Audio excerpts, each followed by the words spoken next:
Je te repasse la Mm, main, Laetitia. Ouais, merci Ok. pour vos interventions. Ce que je vous propose, c'est que pour à nouveau pouvoir récolter des contributions de tout le monde, on va vous inviter à retourner sur Mentimeter.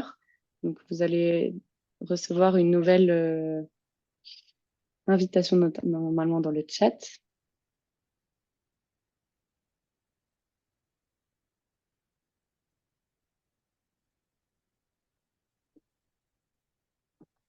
Cette fois-ci, pour vous demander de réfléchir sur ce cadre d'analyse qu'on vous a présenté et essayer de partir de vous, votre contexte, votre secteur d'activité, votre institution, votre service dans lequel vous travaillez, et d'identifier deux éléments qui pour vous représentent, donc on vient d'en discuter un petit peu, hein, mais qui représentent les principales barrières que vous identifieriez pour intégrer et mettre en œuvre l'adaptation. Je vais laisser un petit temps de réflexion et n'hésitez pas si vous voulez aussi mettre des compléments dans le chat.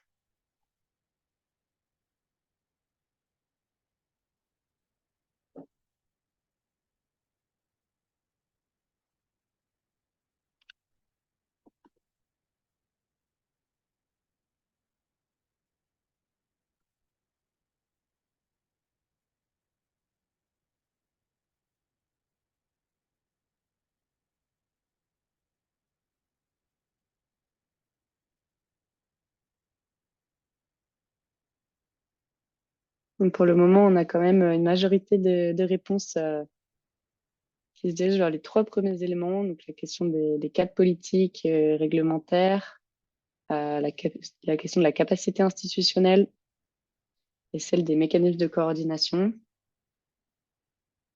À nouveau, l'enjeu de la finance, de la mobilisation des ressources financières,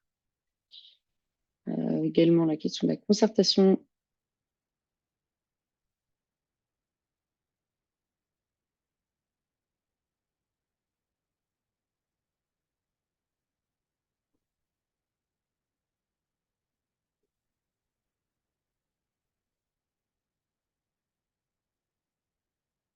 Je vais laisser encore une minute pour répondre.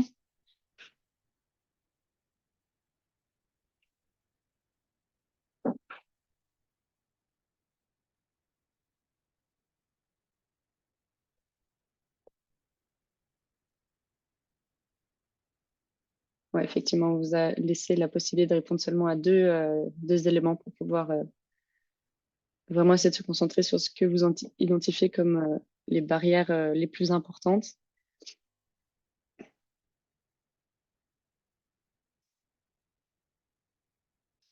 Très bien. Je pense que c'est assez intéressant. On verra dans les résultats de notre analyse qu'on va vous présenter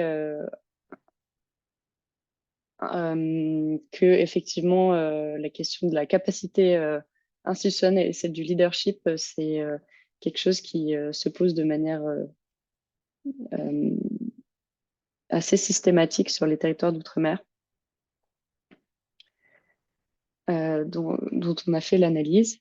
Alors rapidement, passer à la deuxième question, où là vous allez avoir un peu plus de place pour rajouter votre contribution. Cette fois-ci, il s'agit plutôt d'identifier des leviers, un levier qui pour vous serait vraiment clé pour débloquer justement peut-être des situations ou des points bloquants que vous avez identifiés précédemment. Peut-être quelque chose sur lequel il y a déjà eu des initiatives sur votre territoire ou que vous envisagez de mettre en place.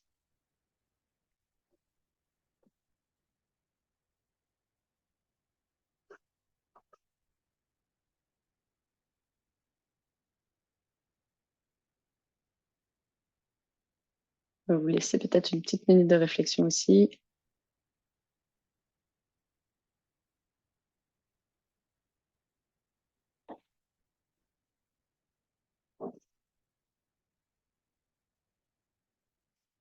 la question de la coordination de l'action avec la mise en place de structures qui permettent le travail multisectoriel. Également, les questions de coordination avec de l'interministérialité sur le climat. Parce que souvent, il y a des structures qui existent sur les questions d'atténuation du climat, mais c'est avec sur l'adaptation, la structure institutionnelle est peut-être un peu moins organisée. La question de la sensibilisation des élus, on en a parlé pour permettre aussi d'avoir ce langage commun et au-delà de ça, d'avoir peut-être l'appropriation des enjeux qui permet de porter, d'apporter une volonté politique un peu plus forte.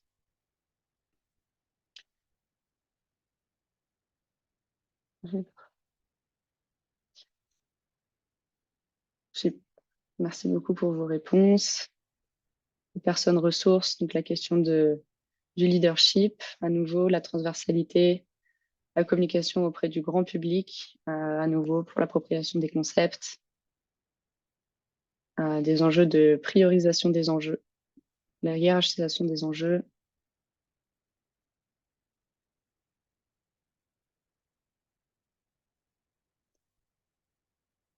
Super. Je pense que je vois le temps qui tourne. N'hésitez pas à continuer à contribuer.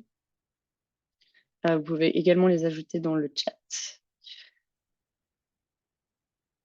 Je vais repartager mon écran et on va pouvoir continuer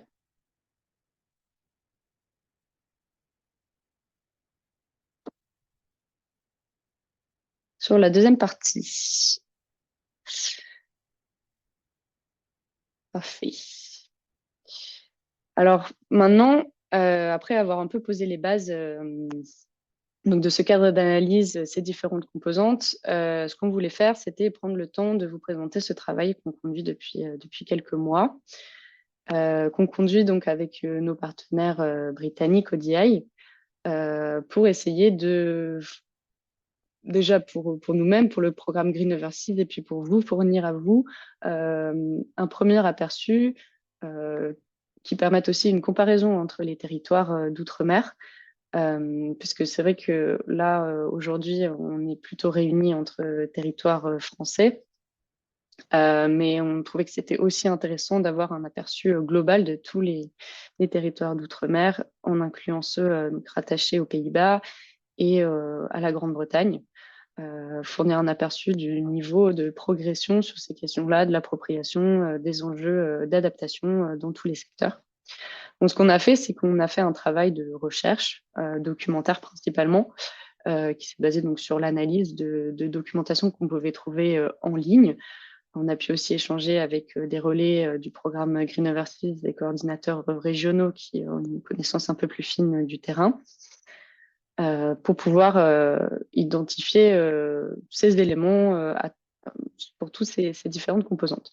Donc, les objectifs de cette analyse, c'était effectivement déjà de savoir un peu où en étaient les territoires en termes de mainstreaming de la résilience, de savoir comment ces progressions étaient rattachées ces différentes phases, ces étapes du cycle de l'adaptation, de pouvoir avoir une base sur laquelle comparer aussi les différents niveaux de progression, essayer de comprendre un peu la logique, et ça nous permettrait d'identifier quels étaient les points bloquants, et enfin d'identifier des domaines dans lesquels on pouvait obtenir de retours d'expérience, des cas d'études qui étaient particulièrement intéressants, sur lesquels on va s'appuyer par la suite pour vous faire élaborer ce catalogue de bonnes pratiques qu'on mettra à votre disposition. Le but, c'est effectivement de se partager l'information et de faciliter le transfert des initiatives qui auraient fonctionné ailleurs, qui pourraient éventuellement fournir des pistes intéressantes pour lancer des initiatives sur vos territoires, sur vos propres territoires. Donc, on a examiné ces 7 dimensions que je vous ai présentées et on va rapidement les parcourir. Ça, c'était pour vous montrer rapidement n'essayez pas de lire, c'était juste pour vous montrer le visuel un peu de cette matrice sur laquelle on a travaillé pour conduire l'analyse. Globalement, une ligne, c'est un territoire. On a découpé notre travail en l'organisant autour de ces différentes composantes, en se posant des questions de recherche. Et ce que vous pouvez voir, c'est organisé autour du cycle de l'adaptation que je vous ai présenté tout à l'heure. C'est qu'au fur et à mesure qu'on s'avance vers les cases de la droite du tableau, qui concernent plus les questions de capacité, ressources humaines, ressources financières, les questions de concertation, mais aussi de suivi et évaluation, les ressources et les informations se font plus rares. Je pense que c'est aussi le constat du fait que les états d'avancement et de progression dans la planification, la mise en œuvre de l'adaptation est assez inégal et souvent, comme partout, on en est plutôt au stade préliminaire. Ce qu'on peut voir aussi, c'est qu'on a effectivement des cases en jaune, là où nous n'avons pas trouvé d'informations. Alors, peut-être pour préciser aussi que les informations qu'on vous présente, c'est ce que nous, on a pu trouver. Et forcément, c'est des informations partielles, hein, et que, comme on le voit encore aujourd'hui, c'est essentiel de pouvoir échanger avec vous pour avoir surtout vos retours d'expérience et votre pratique pour identifier ce qui est existant, ce qui a été mis en place et comment concrètement ça fonctionne. Donc, pour commencer sur la première composante, je vais aussi pas détailler trop dans le détail les premiers éléments sur les questions du cadre politique et réglementaire qui émanent des métropoles, puisqu'on en a parlé la dernière fois. Peut-être juste pour rappeler que donc, nous, ce qu'on a essayé de voir, c'était surtout qu'est-ce qui existait au niveau des gouvernements centraux et qu'est-ce qui s'appliquait, vous, concrètement, sur vos territoires, qu'est-ce que ça impliquait, qu'est-ce qui était contraignant ou pas, comment ça pouvait vous fournir des lignes directrices pour développer vous-même ensuite la planification de l'adaptation sur vos territoires. Ensuite, ce qu'on voulait regarder, c'était sur les territoires d'outre-mer, qu'est-ce qui existait en termes de planification et stratégie d'adaptation concrètement. Donc, ce qu'on a vu, c'est qu'il y avait beaucoup de choses, mais de manière assez disparate et à des stades d'avancement surtout très différents. Donc, la question de la temporalité est assez intéressante parce qu'on voit qu'on a des territoires, notamment dans les Caraïbes, qui ont été assez vite sensibilisés à ces questions et qui ont même développé des stratégies d'adaptation assez tôt dans les années, au début des années 2010-2015, et puis des processus qui se sont un peu stoppés, où depuis on ne trouve pas vraiment d'application concrète de ces stratégies qui ont été développées. Mais globalement, de plus en plus de territoires qui développent de la planification. Ce qu'on peut aussi regarder, c'est que de temps en temps, la plupart du temps, même s'il y a des stratégies qui ont été développées, il n'y a pas vraiment, comme je disais tout à l'heure, de cadre législatif qui va venir appuyer la mise en œuvre de cette planification et s'assurer de la mise en œuvre sur les territoires, donc apporter vraiment une force réglementaire à cette planification. Ce qu'on regardait aussi, c'était au niveau des politiques sectorielles, donc pour s'intéresser au mainstreaming de la résilience, regarder dans les plans sectoriels sur les territoires comment le climat était et l'adaptation étaient pris en compte. Et là, à nouveau, c'était assez disparate selon le territoire. On a des stratégies, notamment de biodiversité, sur tout ce qui est gestion des eaux côtières, où on se rend compte que maintenant, surtout dans les plans les plus récents, le climat est systématiquement pris en compte pour définir les objectifs hein, des différentes stratégies de préservation. Et d'autres secteurs où ça va être plus compliqué. On peut poser l'hypothèse que forcément sur certains territoires, la question du climat et de l'adaptation vient un peu demande des compromis avec le développement de certains secteurs. Quand on pense au secteur du tourisme notamment, à certains autres certains secteurs économiques sur ces territoires, et que donc l'intégration du climat reste encore assez partiel. Dans les bonnes pratiques, on essayait à chaque fois de faire ressortir des éléments intéressants des territoires. On a pu identifier que sur les territoires français dans le Pacifique, il y a des stratégies qui ont été développées, hein, que ce soit la stratégie d'adaptation dans la province Nord, en Nouvelle-Calédonie, la stratégie d'adaptation en cours de développement avec le Forum Climat, le plan climat en Polynésie française, une stratégie d'adaptation aussi à Wallis et Futuna. Dans les Caraïbes, si je ne me trompe pas, on n'a pas identifié de stratégie spécifiquement dédiée à l'adaptation, mais je crois qu'on a quelqu'un de Saint-Pierre-et-Miquelon ce soir, donc vous inviterai à compléter si c'est le cas. Nous, ensuite, ce sur quoi on s'interroge, c'est sur la base de ce constat. On voudrait savoir comment on peut expliquer que certains territoires progressent mieux que d'autres et surtout comment on passe de ce cadre stratégique pour l'adaptation qui souvent existe, hein, mais à passer à l'intégration véritablement de ces objectifs dans les politiques sectorielles. Voilà un peu pour cette première composante. Je ne sais pas s'il y a déjà un commentaire, des commentaires ou des questions. Je vois pas le chat. Pas de questions dans le chat à ce stade.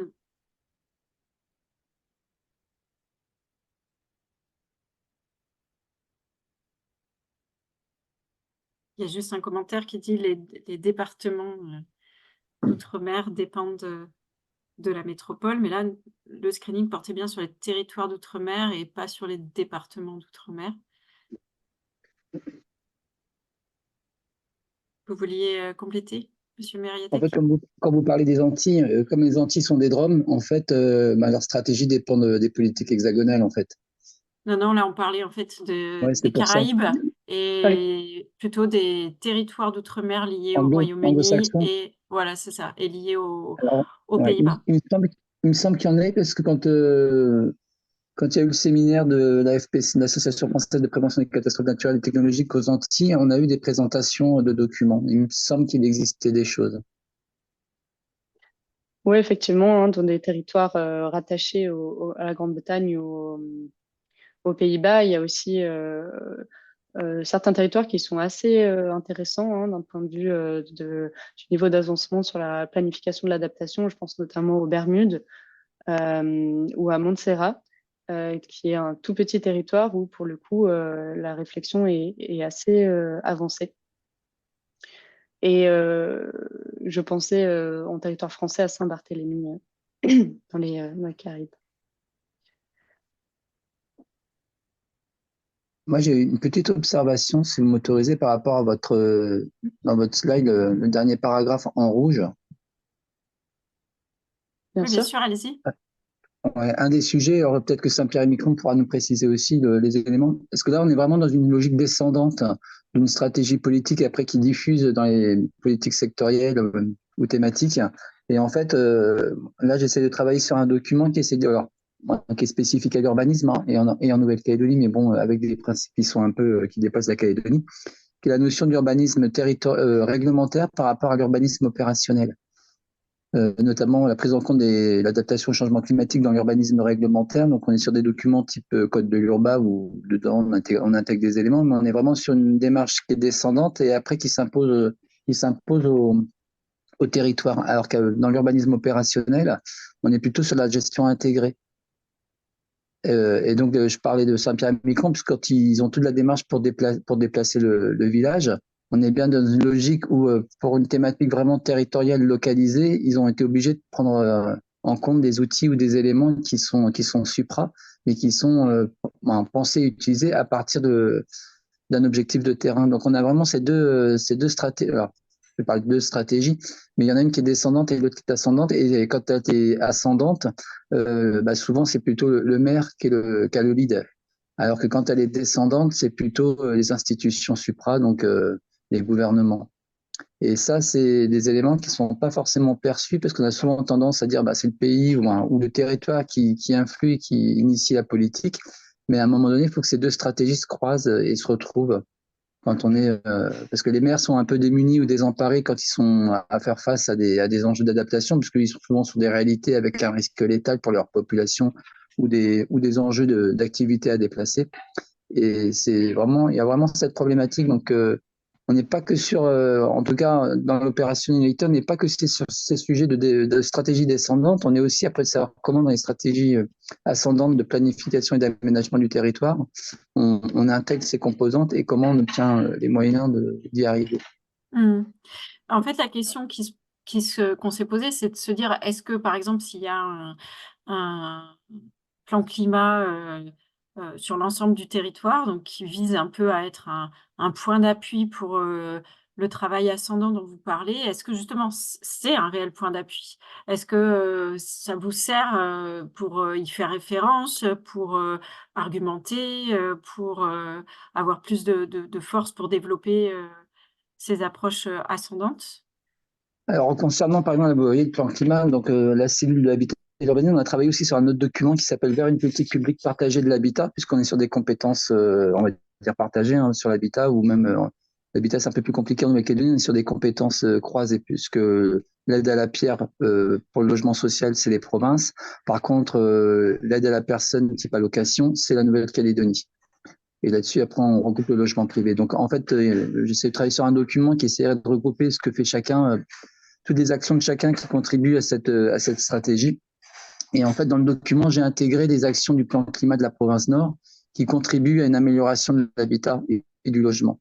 Donc, l'idée, c'est vraiment de voir, quand on a, en tout cas en ce qui concerne la cellule, c'est d'essayer de faire une sorte de benchmark, comme vous proposez, de toutes les actions qui sont évoquées ou qui auraient un rapport à l'habitat et de les intégrer dans un autre document qui permet de dire aux acteurs spécifiques du logement et de l'habillement, on va dire du logement au sens large, qui a d'autres interventions qui nécessitent d'avoir une approche plus transdisciplinaire, où quand on agit pour le logement, en fait, c'est quand même intéressant de savoir ce que font les autres en amont, ce que font les autres en aval. Et en fait, c'est sur une logique de... Bon, après, je vous mettrai le lien vers notre publication si ça vous intéresse. Oui, tout à fait. Ce qui permet d'avoir justement une approche plus transdisciplinaire et permettre à des acteurs qui ne sont pas forcément, je ne vais pas dire concernés, mais en tout cas qui n'ont pas cette approche systématique, de voir en quoi leur politique peut être plus soutenable en prenant des considérants qui sont soit le climat, soit la gestion des risques. Mmh. Ok, oui, on est preneur du lien. Stéphanie? Mmh. Oui, mais je vous remercie. Oui, moi, je voulais intervenir aussi sur ce paragraphe rouge, en fait, sur comment expliquer que certains territoires progressent mieux que d'autres. Je laisserai peut-être aussi le SCOPT intervenir. Au niveau de Wallis et Futuna, je vais vous partager juste mon sentiment, on va dire, après 2 ans de terrain. Moi, en fait, j'ai vraiment le sentiment à Wallis et Futuna que nos politiques, ils sont noyés en fait par les stratégies. On a des stratégies pour tout, dans tous les sens. Alors elles sont super. Franchement, quand on les lit, on se dit, c'est génial. On a une feuille de route, on a une cartographie, des solutions, des choses à faire. Mais dans les faits, je m'aperçois quand même que dès lors qu'on a des projets à présenter ou que les discussions sont engagées au niveau des décideurs, euh, et du coup, en fait, je m'aperçois qu'il n'y a pas de référence, il n'y a pas de rappel systématique en préambule des discussions, en fait, de ces stratégies et de pourquoi on présente tel projet et dans quoi ça s'intègre, dans quel objectif de la stratégie réelle on est. Voilà, on- pour moi, ils sont noyés. En fait, voilà. Mais c'est mon sentiment personnel. Hein, je veux pas. Mmh. Voilà. Donc, il n'y a Je pas un laisserai portage Caro. politique, il n'y a pas un leadership en fait, parce qu'une stratégie reste un document.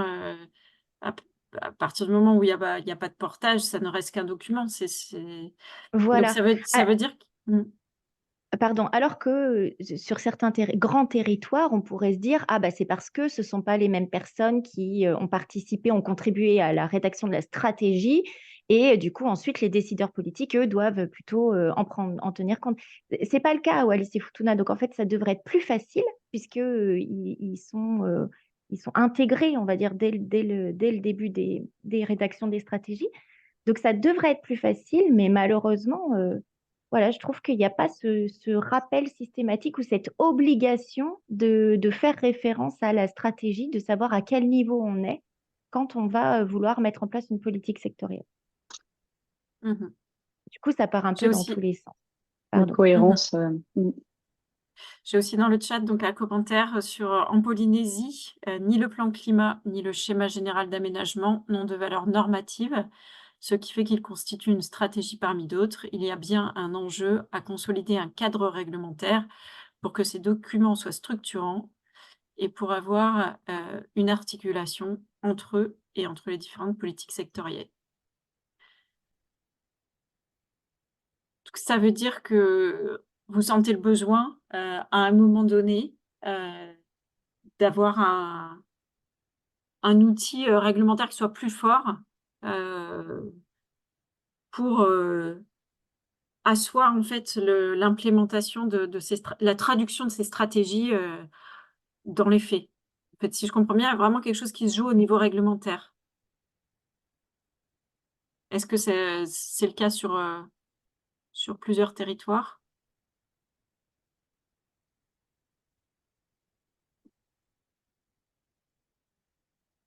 Est-ce que d'autres partagent ce constat?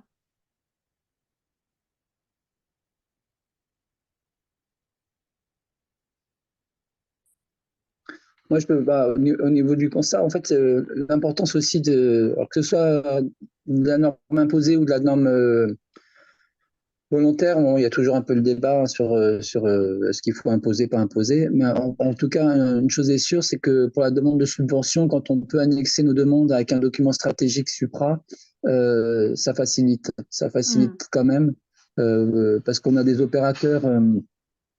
Souvent, quand ils sont extérieurs à notre territoire, en tout cas les personnes qui lisent nos demandes d'appel de financement, de demandes de financement extérieur, ont quand même pas toujours une très bonne connaissance de nos territoires. Donc le fait d'avoir un document support me facilite la compréhension, en tout cas le fait de se dire qu'on s'inscrit dans une démarche globale. Donc ça c'est un vrai avantage parce qu'on n'est pas tout le temps dans le cadre du plan vert où les acceptations de financement sont des acteurs du terrain. Ça, c'est l'avantage du fonds vert, ça a quand même été ça, c'est que les gens qui décident de valider les demandes de subvention ou de financement, ils sont sur le territoire. Pour le fonds vert, qui est un fonds national. Tout à fait. Je vois un commentaire dans le chat. L'adaptation doit se faire en réaction directe à la vulnérabilité et au degré d'urgence. Le temps est-il à écrire des stratégies ou à implémenter, ou plutôt à implémenter des mesures sans regret en se basant sur ce qui marche ailleurs? Donc, c'est un peu la question de dire est-ce qu'on considère que c'est essentiel de disposer de ces documents de planification qui détaillent ces objectifs? Est-ce qu'on a besoin d'attendre d'avoir ça pour commencer à agir? Je pense que on peut vous laisser réagir. Hein, c'est un peu la question qu'on abordait maintenant. Hein. C'est un outil comme un autre, hein, le développement de politiques et de stratégies. Si on y associe une vraie valeur normative, une vraie force réglementaire, ça peut constituer un outil assez puissant pour justement enclencher la mise en action. Je vois qu'il y a un commentaire de Maude qui n'est pas intervenu encore. Oui, bonjour. Du coup, je me permets de présenter un peu le cas de Saint-Pierre et Miquelon. Vous m'entendez bien? Très bien, oui. Parfaitement, oui. Ok, parfait. Du coup, bon, j'ai vu qu'il y avait un peu des connaisseurs déjà sur ce cas-là.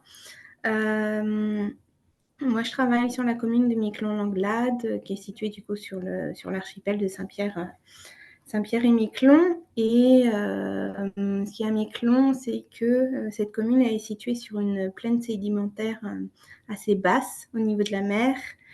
Et elle est donc soumise et exposée à des risques importants, notamment des risques côtiers importants, notamment avec la submersion marine, la remontée de nappe, l'érosion côtière.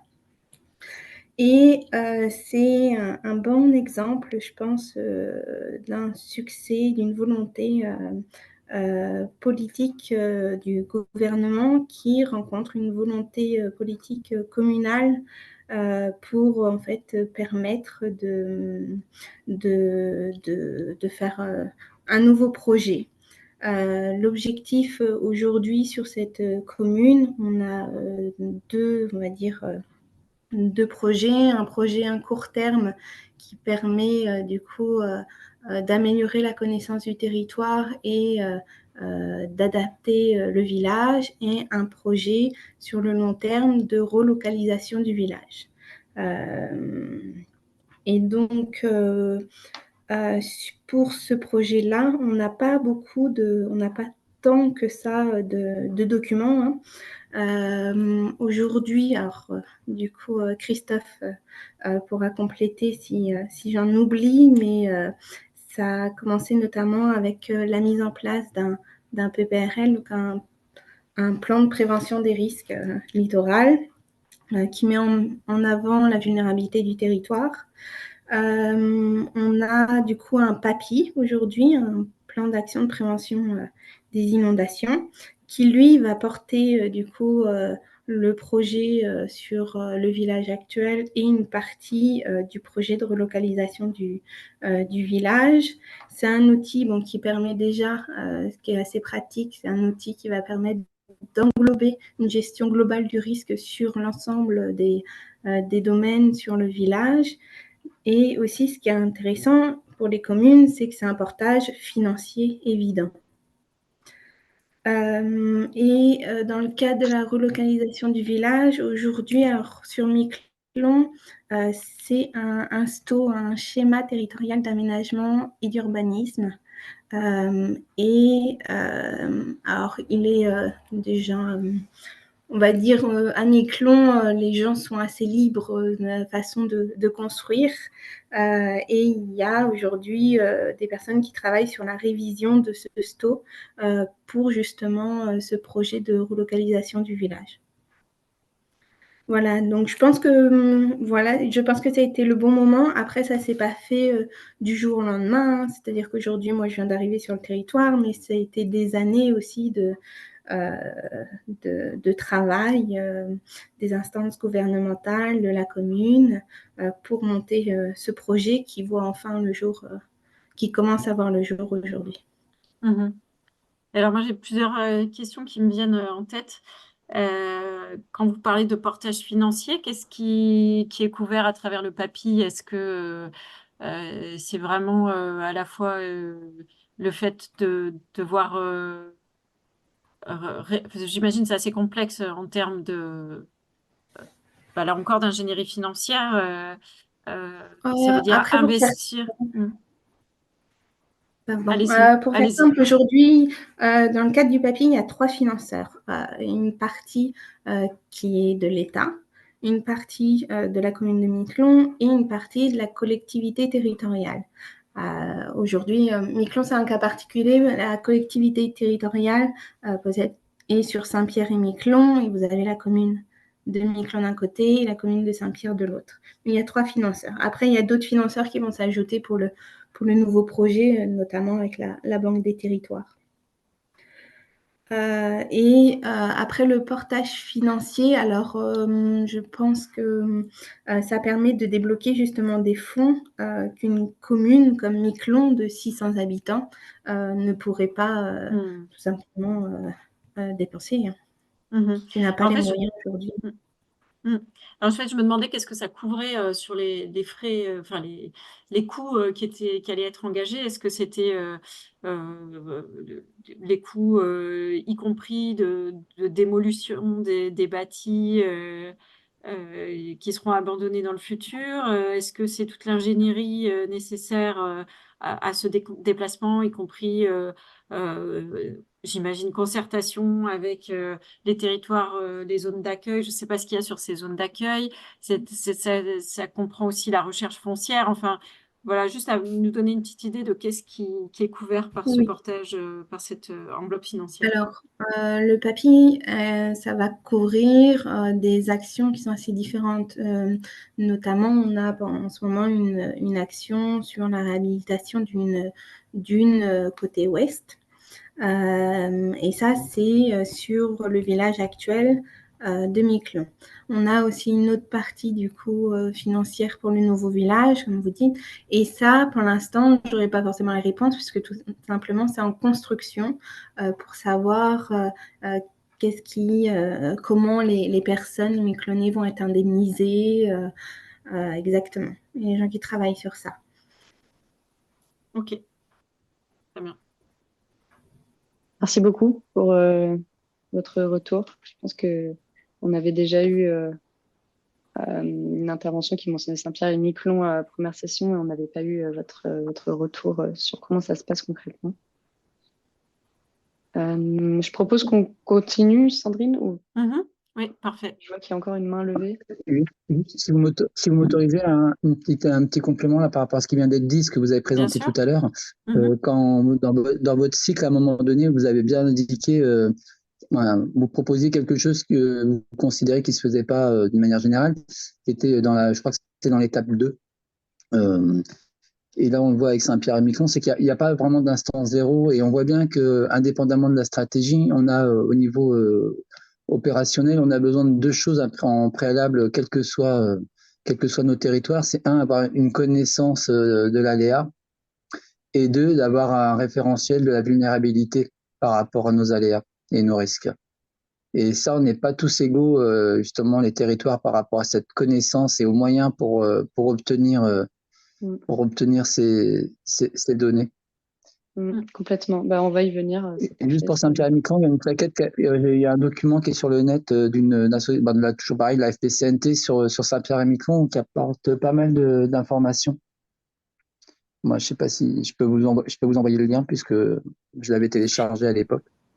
Mais effectivement, il y a vraiment cette préoccupation pour nous dans les moyens, indépendamment de la stratégie politique, d'avoir une bonne connaissance de nos territoires sur la géomorphologie, sur les risques potentiels, et après sur la vulnérabilité, soit de l'habitat, soit des activités. Et ça nous fait vraiment défaut.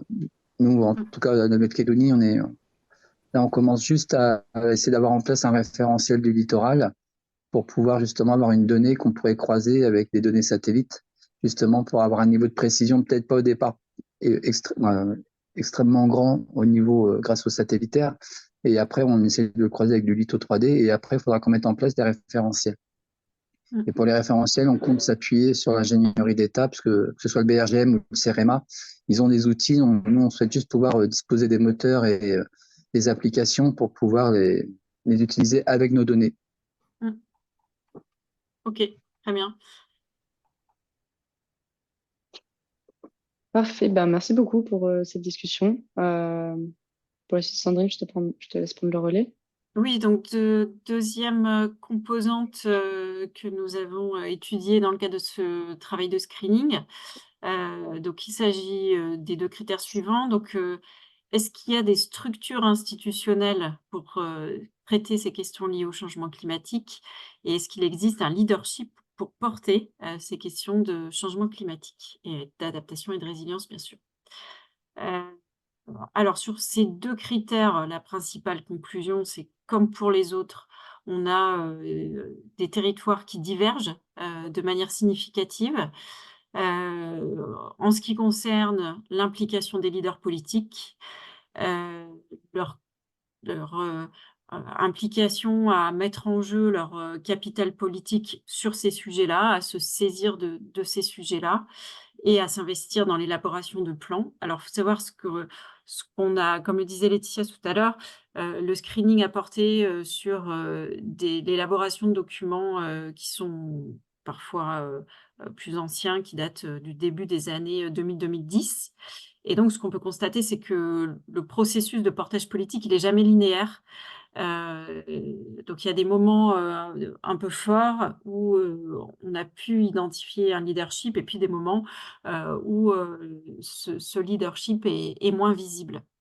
Il y a des périodes vraiment de fort soutien politique et puis à d'autres moments, d'autres priorités qui prennent le pas.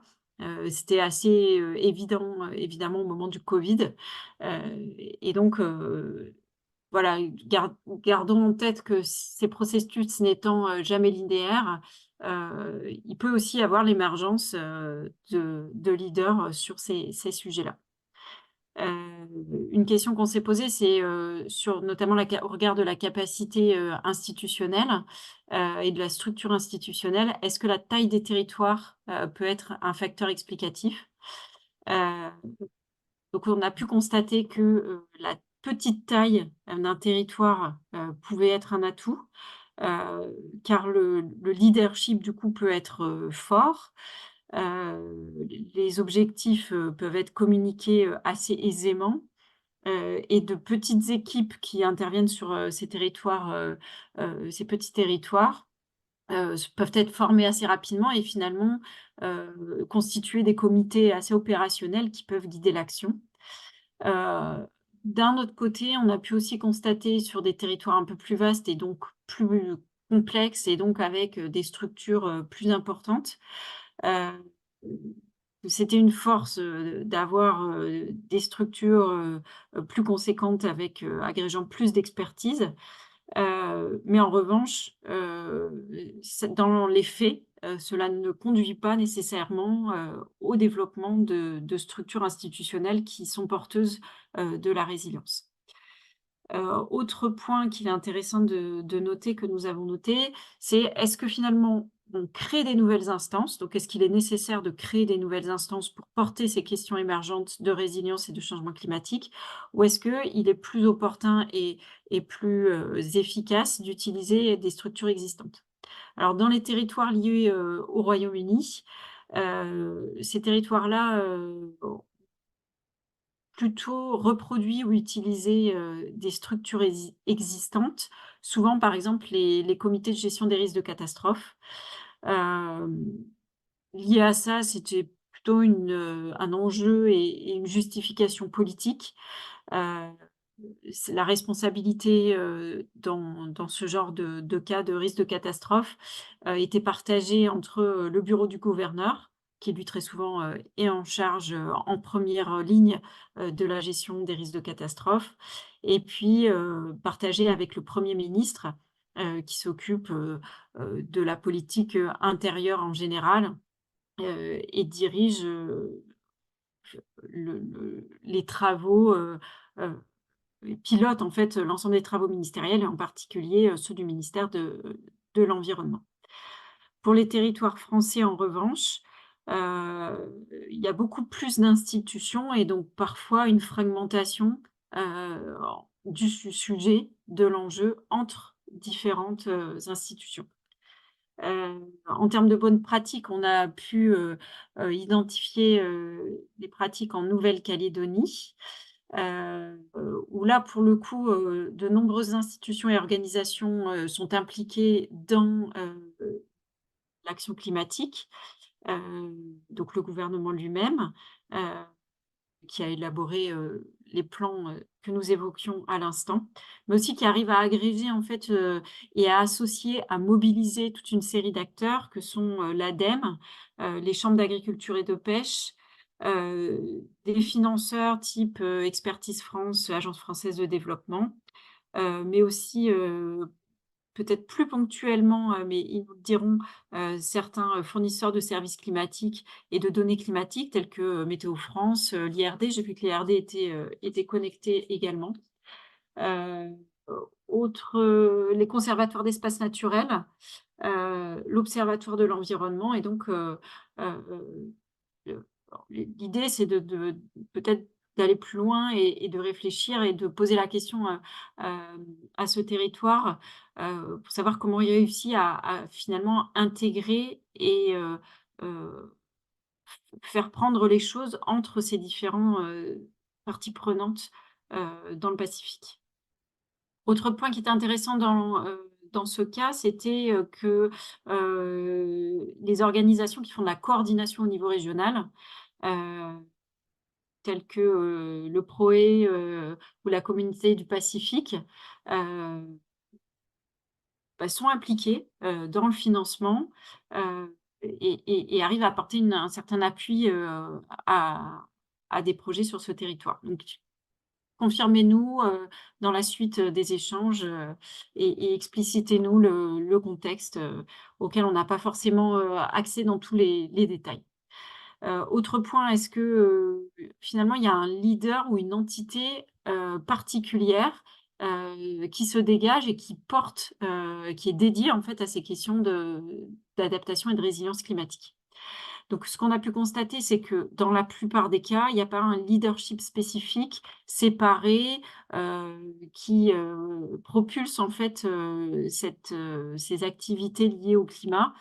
Euh, donc, ce qu'on a pu voir, c'est que dans les territoires liés au Royaume-Uni, c'est souvent le gouverneur et le Premier ministre, comme on l'a vu tout à l'heure, associé à la gestion des risques de catastrophe, qui portaient le sujet, qui aussi avaient une capacité à mettre le sujet de l'adaptation et de la résilience assez haut dans l'agenda, en fait, à remonter quelque part ce sujet sur la pile en haut de l'agenda politique. Et avait une capacité aussi en tant que porteur sur les territoires où le gouverneur et le Premier ministre étaient porteurs, avaient une capacité évidemment à, à, à driver un peu les choses dans leur fonction de direction. Et souhaiter néanmoins s'appuyer sur la création de comités que vous avez évoqués tout à l'heure, comités interministériels, interservices. Il y a un exemple intéressant dont on vous partagera certainement les éléments dans le catalogue. Dans les îles Vierges britanniques, en fait, il y avait eu un livre vert sur le changement climatique qui était assez ancien, qui date de 2010, où en fait, il y avait vraiment fait le constat que la gestion de l'environnement en général et de l'adaptation et de la résilience en particulier rencontrait des difficultés face à un cadre institutionnel qui restait très fragmenté et où en fait les différentes fonctions étaient réparties entre de multiples départements, de multiples organismes, de multiples entités au statut qui relevait de plusieurs ministères différents. Donc c'était, par exemple, le département de la pêche, le département des déchets, le département de l'eau et de l'assainissement, le département de la santé environnementale, le département de l'urbanisme et de l'aménagement du territoire. Et donc le document, ce livre vert, a cherché pour le coup à établir un comité trans-entité, transministériel, dédié à l'adaptation au changement climatique et fonctionnant pour le coup, non pas juste comme une entité de circulation de l'information, mais comme la plus haute autorité en charge d'arbitrer, de faire des arbitrages lorsque c'est nécessaire entre plusieurs secteurs. Donc, trouver cet exemple intéressant et c'est surtout ça met en exergue finalement la nécessité, en tout cas la facilitation que peut avoir ce type d'instance interservices, à la fois dans la circulation de l'information, mais aussi quand on passe dans le dur, qu'il faut arbitrer des budgets, des priorités d'action, etc. Autre point sur lesquels nous avons travaillé, c'est cette fameuse question des mécanismes de coordination qui sont revenus régulièrement dans vos prises de parole tout à l'heure. Donc là, on a regardé justement est-ce qu'il existait des structures institutionnelles. Donc, comme je l'ai énoncé un peu juste avant, il a pu identifier des mécanismes dans les documents. En revanche, c'est pas si clair si ces mécanismes fonctionnent en fait réellement dans les faits. Et est-ce que dans la durée, dans les pratiques des différents services et ministères, ils sont institutionnalisés ou est-ce qu'ils étaient plutôt de nature un peu ad hoc? En revanche, ce qu'on a pu identifier, c'est que dans les très petits territoires, une grande partie de la coordination est assurée depuis le centre par l'exécutif politique, en fait.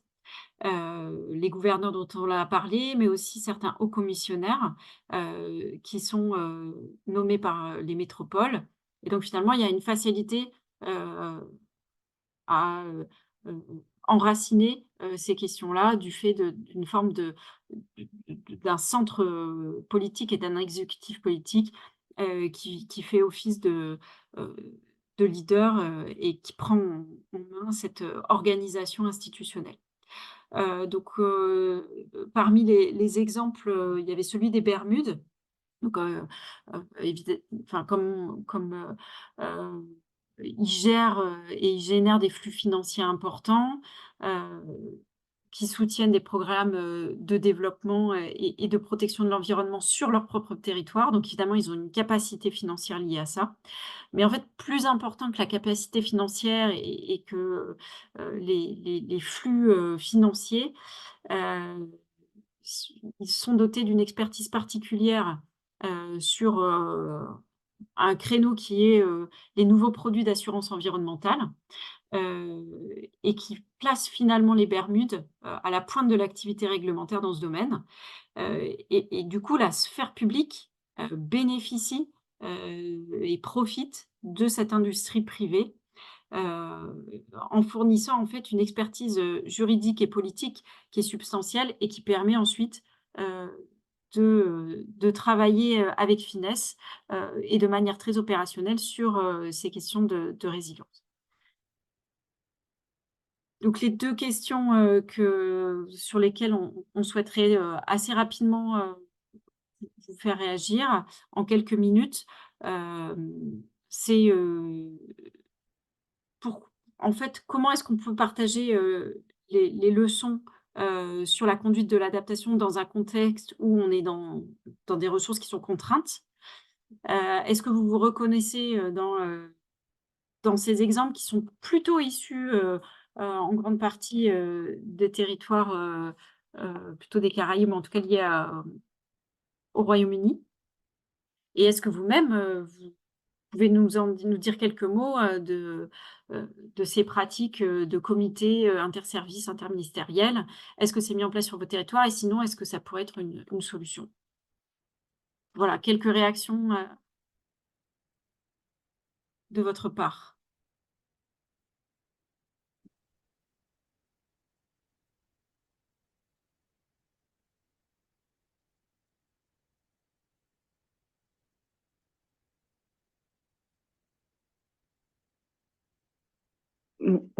On peut vous laisser peut-être réagir dans... Ah non, je vois qu'il y a des mains levées. Peut-être Hervé qui n'est pas intervenu encore. Polynésie française. Allô, vous m'entendez bien? Oui, Oui. très bien. Parfait. Juste très rapidement, hein, ça va être évidemment tout ce qui est transversal, interministériel, interservice est essentiel, voire même central dans le cadre de l'intégration des politiques climat et plus particulièrement de l'adaptation, mais c'est aussi vrai pour l'atténuation. Mais je voulais juste préciser que le pilotage doit être réalisé au plus haut niveau parce qu'on a aussi des problèmes de pilotage dans les comités interservices ou interministériels, peu importe, qui sont pilotés par des services qui sont très bien, hein, mais qui n'ont pas le niveau de légitimité en réalité pour, en fait, tout simplement pour obliger les autres services ou les autres ministères à fournir des données, à se lancer dans certaines politiques. Et c'est une difficulté qu'on peut, enfin, qui est constatable, hein. Et donc, on a, selon moi, hein, évidemment, cette obligation de pilotage au plus haut niveau, peu importe le territoire, pour finalement réussir à obtenir des résultats. Parce que sinon, sinon, il y a effectivement pas mal de blocages. Et on a pu constater ça de manière, je veux dire, de manière récurrente, hein, dans le cadre de l'organisation de nos plans en Polynésie et notamment pour le plan climat. Voilà, c'était juste cette petite observation. Et qu'est-ce qui vous a permis, peut-être une question en retour, merci pour votre contribution. Qu'est-ce qui a permis dans votre contexte d'avoir ce pilotage de haut niveau et de mettre ce sujet à l'agenda assez haut et d'être dans ce cycle. Alors pour moi, en fait, c'est bien ça le problème, c'est que le pilotage véritablement transversal, il n'existe pas encore. Alors on arrive à avancer parce qu'il y a de la bonne volonté des différents ministères, des différents services, mais on n'a pas encore finalement un pilotage au plus haut niveau sur ces problématiques, et je pense que c'est un des défis principaux pour l'adaptation. J'en avais déjà parlé lundi, mais c'est vrai que l'atténuation, c'est quand même plus facile. Enfin, il est plus facile de travailler sur l'atténuation que l'adaptation. Et clairement, selon moi, il faut ce pilotage au plus haut niveau pour l'adaptation, et qui aujourd'hui n'existe pas d'un point de vue concret, mais on essaye de militer pour. Voilà. Et notamment, je sais très bien que l'AFD, l'ADEME, enfin les organismes plutôt rattachés à l'État qui nous assistent en la matière, sont très intéressés par justement avoir des référents ou un niveau de pilotage. En tout cas, pour la Polynésie française, ça serait au niveau de la présidence, ou en tout cas un délégué interministériel pour le climat, plutôt que ce soit un niveau dit inférieur, mais ce n'est pas vraiment inférieur, mais en tout cas d'un ministère qui travaille souvent très en silo. Par exemple, pour l'atténuation, et ça a fonctionné, mais on a le ministère en charge des énergies qui est souvent pilote pour l'atténuation, parce que c'est véritablement le secteur clé. Mais en réalité, ça peut poser des difficultés quand on va travailler avec d'autres ministères ou d'autres services. Par exemple, pour le logement, c'est différent. Pour l'environnement, stricto sensu, c'est différent. Donc voilà, je pense qu'avoir un pilotage à la tête, c'est important. Aujourd'hui, on ne l'a pas concrètement, même si on a différents types de pilotage. Mais j'espère qu'on va l'avoir, justement. Mm. Ok, très bien. Super intéressant. Ouais, merci. Bon, je vais peut-être rapidement parcourir la suite. Je vois le temps qui tourne. Peut-être un mot du coup sur les deux composantes suivantes qui nous ont intéressés pour l'analyse. J'en avais déjà un petit peu parlé, la question des données, de l'accès à l'information. Hein, on en a reparlé aussi pendant la discussion. Donc, on s'est intéressé à 3 critères d'analyse. Le premier, c'était de savoir si sur les territoires d'outre-mer, il y avait eu justement ce travail de conduite d'analyse de risque, d'analyse de vulnérabilité au changement climatique ou pas. Qu'est-ce qu'il en était en matière de production de la donnée climat et des services climatiques, et puis la question de la des transferts de connaissances, donc comment cette donnée était mise à disposition ensuite, notamment pour les décideurs. Je pense que quelques points intéressants qui ressortent, c'est que bon, globalement, les territoires sont assez disparates à nouveau. Ce qu'on peut remarquer, c'est que sur certains territoires qui, à première vue, n'auraient pas forcément les prédispositions pour avoir de l'information, de la donnée climat très robuste, très fine, développée, c'est parfois le cas du fait de la présence d'une communauté scientifique assez forte. Je pense notamment aux terres arctiques australes françaises, où il n'y a pas vraiment d'habitants permanents.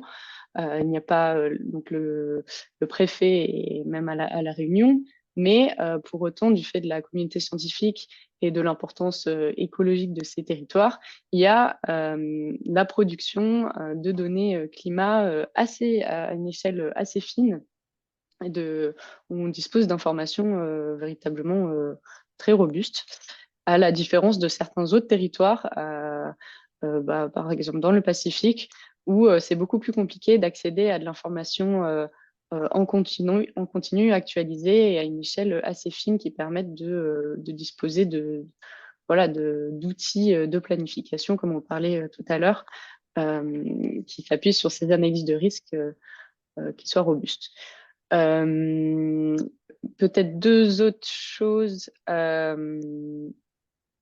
c'est la question de l'appropriation de cette donnée, hein. Donc, comme je disais, comment une fois qu'on arrive à produire cette donnée, puis je sais que dans le Pacifique, il y a aussi des programmes, hein, maintenant qui se montent, notamment CLIPSA, pour produire cette donnée, comment on la met à disposition, hein. Donc là, il y a plusieurs initiatives qui existent, notamment des territoires néerlandais dans les Caraïbes, hein, qui ont développé des plateformes d'atlas de visualisation des impacts climat de manière très visuelle, très synthétique, pour justement faciliter cette appropriation. Et je pense que c'est des initiatives qui sont assez intéressantes. Sur la question de l'appui des ressources humaines et financières, bon, on en a déjà parlé, hein. Au-delà de la question de la mobilisation des ressources financières, c'est la question de l'expertise et des capacités humaine, hein, qui est importante. Et moi, j'aimerais insister aussi sur cette question de la sensibilisation. Je pense qu'on en a parlé tout à l'heure. Dans l'adaptation, c'est un processus effectivement qui s'inscrit quand même dans le temps long. Et par rapport à cet enjeu-là, d'avoir des équipes, souvent du turnover qui tournent, être en mesure de pouvoir transmettre et l'information et savoir que tout le monde a le même niveau d'appropriation de ces enjeux, c'est vraiment essentiel. Je propose que Sandrine, on couvre le dernier point Oui, et puis ensuite. assez rapidement, ouais, tout à fait. Donc, critères suivants que nous avons analysés, ce sont les questions de participation, d'inclusivité et d'engagement des parties prenantes. Donc, avec 2 critères. Le premier, c'est est-ce que ces processus sont faits dans la participation, la consultation et en incluant différents types de parties prenantes, et est-ce que une sensibilisation de l'ensemble des parties prenantes, vous avez parlé des élus ou des hautes instances, mais peut-être d'autres parties prenantes aussi sont sensibilisées. Donc le constat, c'est une intention notoire sur l'ensemble des territoires d'intégrer le plus grand nombre de parties prenantes, notamment les communautés, mais aussi des représentants de la jeunesse, des représentants des différents secteurs économiques. La question qu'on se pose, c'est évidemment, au-delà des bonnes intentions qui sont montrées, quelle est, au-delà de la rhétorique, quelle est la réalité, notamment sur la durée? C'est-à-dire une fois qu'il y a eu, tous ces ateliers, ces temps de concertation autour de la conception d'un plan, qu'est-ce qui se passe dans la suite? Est-ce que ces processus sont systématisés? Ça, on a peu accès, à l'information, en la matière. Donc on est preneur de vos retours. On a parlé du nouveau plan climat de la Polynésie française pour sa concertation, mais on a aussi noté dans ce plan climat, mais aussi dans de nombreux autres, souvent un pilier en fait de ces plans climat autour de la sensibilisation de différents publics cibles, le développement de réseaux d'ambassadeurs, de délégués locaux qui permettent en fait d'aller plus loin dans la sensibilisation sur la durée et de percoler vraiment sur les différents, à différentes échelles. Un exemple intéressant sur les îles Caïmans, donc il y a un projet d'une nouvelle politique climatique avec la volonté en fait de faire contribuer de manière substantielle le public, le grand public en particulier. Donc il y a un projet en fait qui a été publié, un projet qui fait plus de 60 pages et une consultation publique permanente qui a été mise en place. De pouvoir en fait cibler aussi l'engagement de la société civile une fois en fait que le projet aura été transposé dans la loi. Et aux îles Vierges britanniques, une pratique intéressante qui est un projet de conseil sur le développement durable et l'adaptation au changement climatique, qui va se réunir prochainement et qui vise en fait à maintenir en vie et à partager les avancées suite au livre vert qui avait été développé en 2019. Et donc, ce conseil va se déployer à travers des assemblées générales et tous les rapports seront déposés au registre de l'environnement afin qu'ils soient mis à disposition, encore une fois, du public. Voilà pour quelques bonnes pratiques. Je ne sais pas s'il y a quelques dernières réactions. Il nous reste 3 sessions hein, sur lesquelles on reviendra sur ces éléments, notamment de coordination, d'engagement des parties prenantes et de suivi-évaluation. C'est vrai que j'ai pas évoqué, donc sur le suivi-évaluation, c'est le point le plus faible de l'ensemble du screening. Et on a trouvé vraiment très, très peu de pratiques en la matière. Donc, on vous partagera des pratiques d'autres territoires que les territoires d'outre-mer dans la dernière session. En tout cas, avant si vous en êtes d'accord, est-ce qu'on peut se prendre 2-3 minutes s'il y a des réactions sur ces derniers éléments présentés? Et puis, si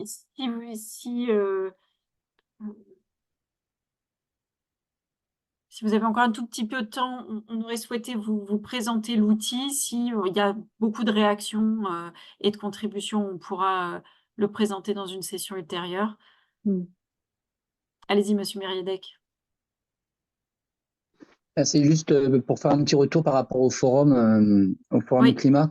Dans les ateliers, effectivement, hier, il y avait on va dire, la journée dédiée de restitution, mais il y a eu des ateliers spécifiques avant, auxquels j'ai participé avec Caroline Nico de l'ADEME, qui est aussi connectée. Et en fait, sur la question de la gouvernance, ce qui nous était apparu comme important au regard de la répartition des compétences, c'était d'avoir une gouvernance qui soit paritaire. Là, on avait vraiment une question par rapport justement à s'assurer que tout le monde était représenté et éventuellement la question d'une présidence tournante. Puisque comme effectivement la gestion des risques, c'est plutôt, on va dire, Nouvelle-Calédonie commune et environnement, c'est principalement les provinces. Donc on sent bien qu'à un moment donné, si on doit combiner les deux axes, que ce soit les mesures de sauvegarde ou les mesures d'accommodation avec des solutions fondées sur la nature, il faudrait qu'on ait une gouvernance où on s'assure que l'ensemble des acteurs soient présents et puissent porter de manière homogène l'ensemble des enjeux de chacun. Intéressant. Après, pour la Nouvelle-Calédonie, excusez-moi, juste pour la Nouvelle-Calédonie, on a déjà il y a différents niveaux de comités, puisqu'on en a un qui regroupe que les présidents d'exécutifs. Et après, il y a la question de savoir si est-ce que les comités s'emboîtent ou est-ce que c'est un comité satellite qui permet d'insuffler dans les autres politiques la notion d'adaptation? Est-ce qu'on est sur une logique d'évaluer les propositions ou est-ce que c'est un flux comme proposait la Polynésie plutôt descendant avec un pilote? Pendant les débats sur l'atelier spécifique à la gouvernance, il y a eu ces échanges-là. Il y avait des acteurs qui étaient plutôt favorables à dire il faut qu'il y ait un pilote en haut et qui impose une vision globale de ce qu'est le climat et comment on doit l'intégrer dans les différentes politiques. Et il y avait la tendance de dire que le climat, c'est plutôt, ça s'influe plutôt avec donc une logique d'avoir une gouvernance paritaire et présidence tournante. Je ne sais pas si Caroline veut compléter.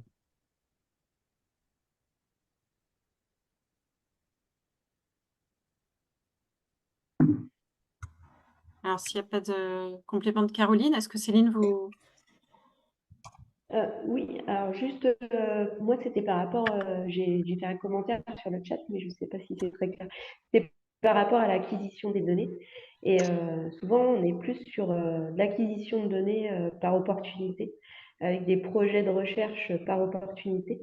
Et je pense que ce qui manque parfois, et ce qui serait important, c'est d'avoir une feuille de route, une priorisation de ce dont on a besoin et de rester fixé sur ce genre d'objectifs et de vraiment mettre la science au service des gestionnaires et des besoins et de faire une science vraiment impliquée, même si en étant ancienne chercheuse, je comprends la science pour la science. Mais là, étant de l'autre côté de la barrière, c'est vrai que souvent, ce dont on manque, c'est du lien entre la recherche et ce qui peut être réellement écrit pour tout ce qui est outils d'aide à la décision et pour les décisionnaires.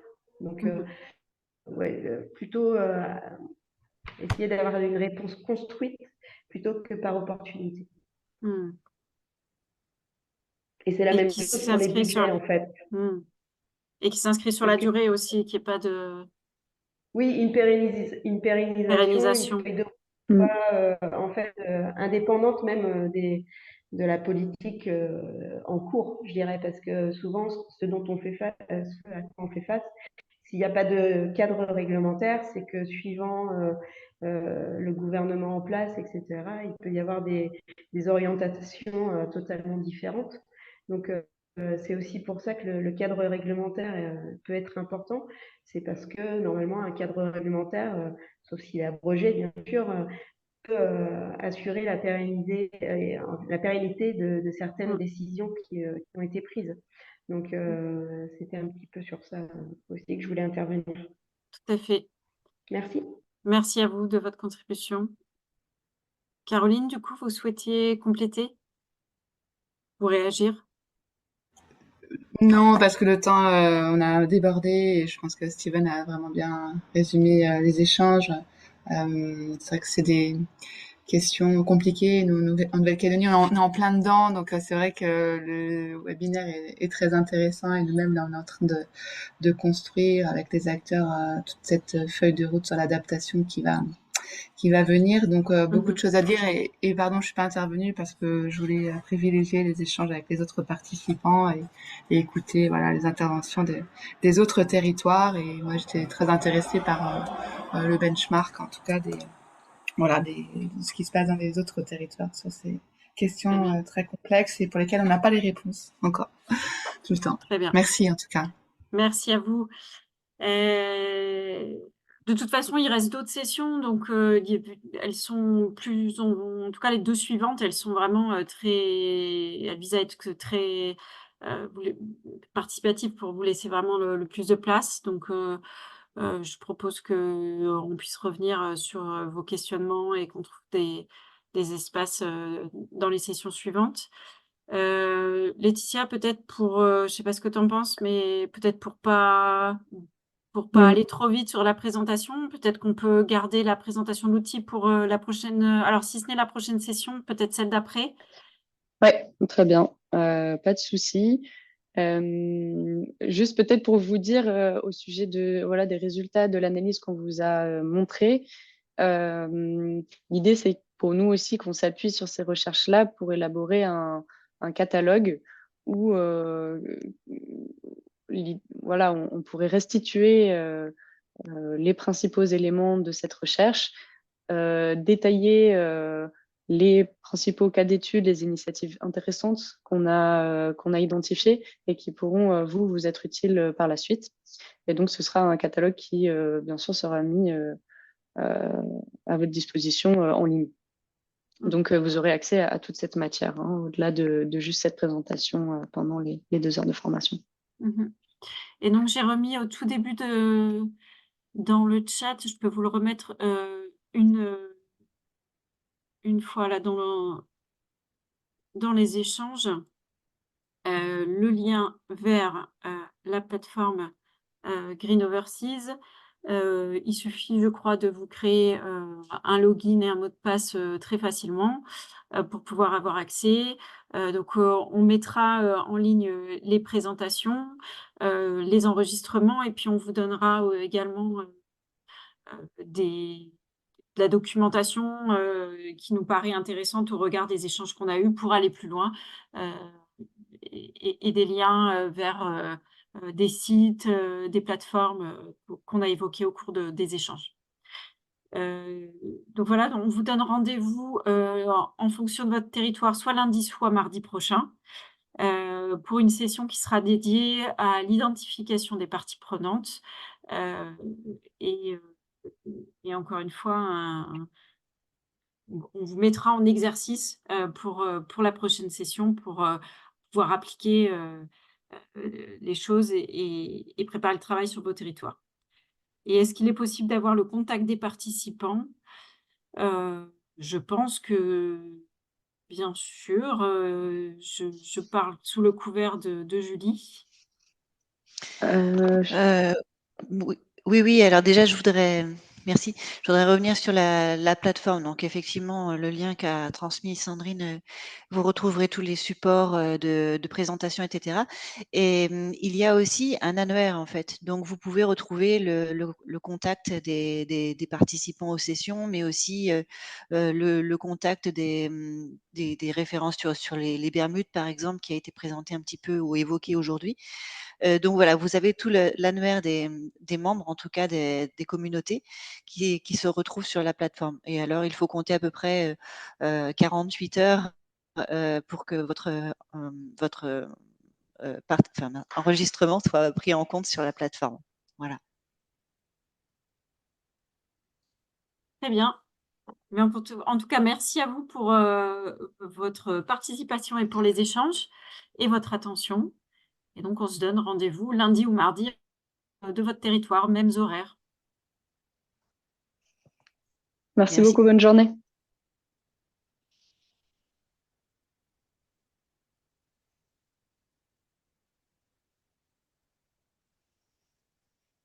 Euh, Avant de voir, je peux vous poser une question plus technique, Bien sûr. Allez-y, oui. puisque tout le monde est parti, si vous avez encore 2 minutes. Dans votre document, vous avez présenté l'étude de vulnérabilité du littoral de Saint-Pierre-et-Miquelon, là, qui était en page, je ne sais plus quelle page, vue 8. C'est pour ça que je vous demandais les contacts, parce que là, aujourd'hui, on est confronté à un petit souci. Pareil, le BRGM a produit une carte avec l'Observatoire du littoral de la Calédonie sur les risques côtiers, submersion. Et en fait, la carte, il y a la carte d'aléa, mais en Calédonie, on n'a pas les mesures prescriptives associées, puisqu'on n'a pas de PPR. Et donc voilà, c'est pour ça que je demandais les contacts. J'aurais bien voulu échanger avec Saint-Pierre pour savoir si eux, à côté de ça, ils avaient des mesures prescriptives, à la fois urbaines et constructives. Parce que là, du coup, la commune, il y a une commune qui est directement impactée, et donc sa proposition, c'est de nous envoyer maintenant les permis de construire pour nous demander d'instruire pour donner un avis sur l'aléa submersion. Parce qu'en Pas de fait, souci, effectivement, la on carte ne parle que de l'aléa. Et ça, c'est aussi la production de l'aléa, c'est des acteurs, et la production des prescriptions, ce sont d'autres acteurs. Eh oui. Donc, Bien sûr. donc ça, c'est un sujet, là qu'on a, qu'on a en actualité, quoi. En tout cas, je vous remercie. Ouais, merci à vous. On vous mettra en contact, je pense, jeudi. Je pense que c'est tout à fait faisable. Oui, oui, tout à fait. Je vais vous le transmettre. Puis n'hésitez pas à me dire si j'interviens trop souvent, mais bon, comme c'est un sujet dans lequel je suis pleinement impliqué. Vous inquiétez pas, il n'y a pas vos interventions sont les bienvenues. Je vous remercie. Je vous souhaite une bonne soirée, puisque je pense que vous êtes dans l'hémisphère nord. Tout à fait. Au revoir. Au revoir, merci. Au revoir, bonne soirée. Au revoir. Merci.